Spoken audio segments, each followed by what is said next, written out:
And they all stood because Troy Davis was condemned to death for a 1998 murder of Savannah police officer Mark McPhail. And you know, I am definitely on the side of police officers. My son is even a police officer. And I definitely appreciate all the hard work that they do when they put their life on the line. But who really killed this man? I err on the side of justice.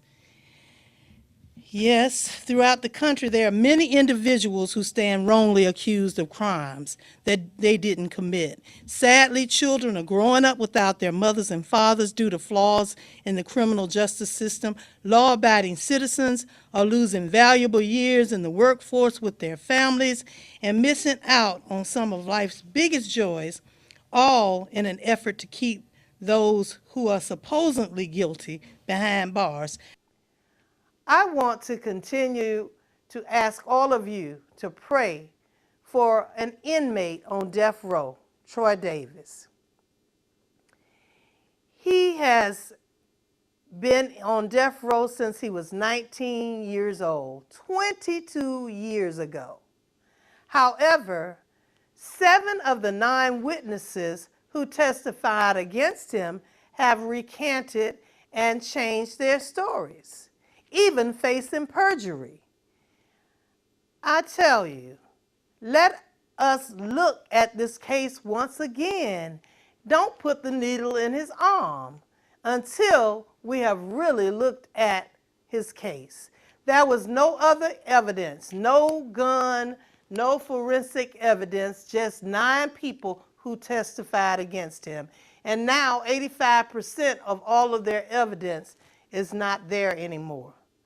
So I've been joined by Reverend Jesse Jackson and other civil rights leaders throughout the country who are pleading with the Georgia Board of Pardons and Parole to halt this execution. I pray that justice will be served and that Troy Davis can receive the fair treatment that he deserves. You know, the justice system is there for us, and I regret that this wonderful police officer was killed, but it was a lot of confusion going on. Let's put the right person who killed him behind bars and let justice be served. I could go on with all the many people who have changed their stories.